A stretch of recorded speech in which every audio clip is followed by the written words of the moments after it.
Hello दोस्तों, आप सबका बहुत बहुत बहुत स्वागत है। और यहाँ हम डिस्कस करने वाले हैं मल्टीटास्किंग नॉन टेक्निकल स्टाफ और हवलदार सीबीआईसीएन सीबीएन एग्जामिनेशन 2025 जो कि एसएससी की साइट पर अभी रिलीज हुआ है।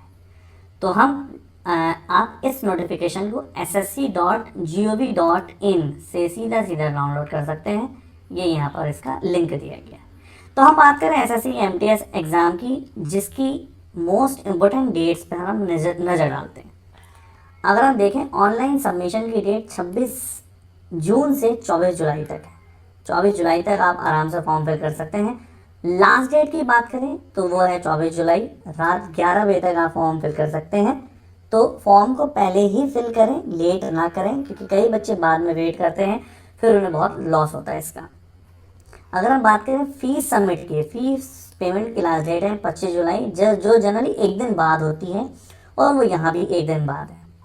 विंडो एप्लीकेशन फॉर्म करेक्शन की, अगर आप किसी फॉर्म में कुछ इनकरेक्ट इंफॉर्मेशन फिल कर देते हैं जो कि आपके आगे के लिए डेंजरस हो सकता है, तो आप 29 जुलाई से लेकर 31 जुलाई के बीच में अपने फॉर्म को करेक्ट कर सकते हैं। अगर हम बात करते हैं सीबीटी एग्जामिनेशन कब का शेड्यूल है, तो 20 सितंबर से लेकर 24 अक्टूबर 2025 के बीच में आपका शेड्यूल है। और टोल फ्री नंबर दिया है। वैसे टोल फ्री नंबर की कोई इतनी आवश्यकता नहीं है, और वैसे भी ये toll free number central government के तो कभी भी लगते नहीं है। हम बात करते हैं टोटल वैकेंसी कितनी है। अगर हम बात करें टोटल वैकेंसी, एमटीएस की वैकेंसी अभी करेक्ट नहीं हुई है, आप देख पा रहे होंगे।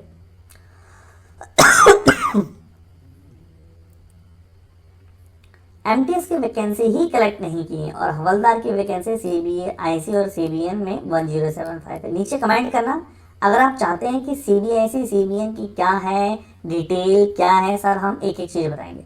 अपडेटेड वैकेंसी जो ssc.gov.in में कैंडिडेट्स कॉर्नर में टेंटेटिव वैकेंसी के अंदर आपको अपडेटेड वैकेंसी मिल जाएंगी। अगर हम बात करें नेशनैलिटी की, सिटीजनशिप की, आप इंडिया के हैं, नेपाल के हैं, भूटान के हैं, तो आराम से आप इस फॉर्म को फिल कर सकते हैं। और भी काफ़ी हैं, जैसे आप केनिया के हैं, युगांडा के हैं, the United public of Tanzania, तो यहाँ के भी, जाम्बिया, मलावी, तो यहाँ के भी आप फॉर्म फिल कर सकते हैं। जनरली आप इंडियन है तो फॉर्म फिल कर सकते हैं। मोस्ट इम्पोर्टेंट पॉइंट आता है एज लिमिट। इसको लेकर काफ़ी बच्चे कंफ्यूज होते हैं, जो हमारे नोटिफिकेशन के पेज नंबर 3 में दिया गया है। तो मेन जो एज लिमिट काउंट हो रही है वो 1 अगस्त से हो रही है। ये मोस्ट इम्पोर्टेंट पॉइंट है, 1/8/2025 को, है ना, पॉइंट नंबर 1। पॉइंट नंबर 2 की अगर हम बात करें तो एज इसमें मांगी गई है 18 से 25, केवल एमटीएस मल्टीटास्किंग सर्विस के लिए। लेकिन अगर आप एमटीएस हवलदार के पोस्ट पर जाना चाहते हैं तो आपकी एज है 18 से 27 साल, 18 to 27। ये ध्यान देने वाली बात है। इससे भी ज़्यादा जरूरी बात है, जो आपकी एज लिमिट 1/1/2025 को काउंट हो रही है, इसी को दूसरे वर्ड्स में कह सकते हैं 18 से 25 एज, मतलब आपका जन्म नॉट बिफोर 2 अगस्त 2000 से पहले जन्म ना हुआ हो, और 1 अगस्त 2007 के बाद आपका जन्म नहीं होना चाहिए। मतलब डेट ऑफ बर्थ दोनों के मिड में होनी चाहिए। और अगर आप हवलदार के लिए अप्लाई कर रहे हैं तो आपका डेट ऑफ बर्थ 2/8/1998 से 1/8/2007 के मिड में होना चाहिए। मुझे आशा है कि आप इस चीज़ को अच्छे से समझ पाए। SC/ST के लिए 5 साल का एज रिलैक्सेशन है, OBC के लिए 3 साल का, PWD के लिए 10 साल का। PWD में बहुत सारी कैटेगरी होती हैं। PWD अगर आप अनरिजर्व हैं, EWS हैं तो 10 साल, PWD अगर आप OBS हैं, OBC के हैं तो 13 साल, PWD अगर आप SC/ST हैं तो 15 साल, और एक्स सर्विसमैन में 3 साल का, है ना। ये है आयु में छूट, एज रिलैक्सेशन। साफ साफ बोला गया है एसएससी के नोटिफिकेशन में कि डेट ऑफ बर्थ जो है कैंडिडेट फिल करेंगे, ऑनलाइन बहुत ध्यान से फिल करें, और वो सेम मैट्रिक या सेकेंडरी एग्जामिनेशन में जो आपके हैं एग्जैक्ट वही होना चाहिए। अदरवाइज आगे मिसमैच में फॉर्म रिजेक्ट हो जाएगा, साफ साफ मेंशन है। अगर आपने मिसमैच किया तो फॉर्म आपका रिजेक्ट माना जाएगा।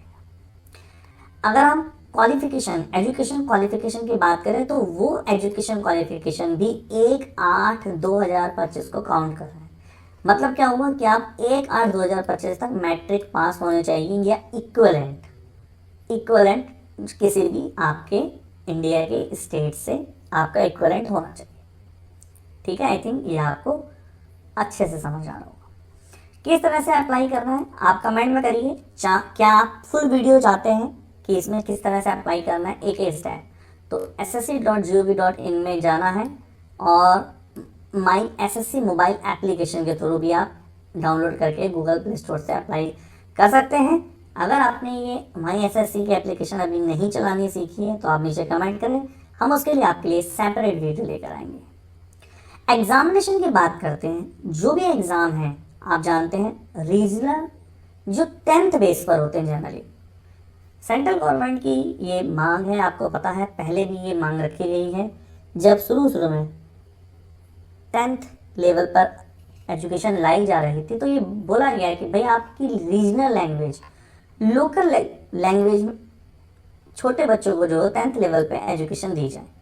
अब जो रीजनल लैंग्वेज में जब एजुकेशन देते हैं तो वो SSC टेस्ट भी आपकी 13 रीजनल लैंग्वेज हिंदी और इंग्लिश में लेती है। मतलब आप असमी के हैं, आसाम के हैं या बंगाली हैं, गुजराती हैं तो गुजराती में, कन्नड़ के कोंकणी, मलयालम, मणिपुरी, मराठी, उड़िया, पंजाबी, तमिल और तेलुगु और उर्दू में के साथ साथ हिंदी और इंग्लिश में भी अपने पेपर को दे सकते हैं। ठीक है ना, तो बहुत अच्छा है। साफ साफ लिखा है there shall be no provision of the re evaluation re checking of the score. यहाँ 10th और 12th की जगह कोई भी री चेकिंग वाला प्रावधान नहीं है।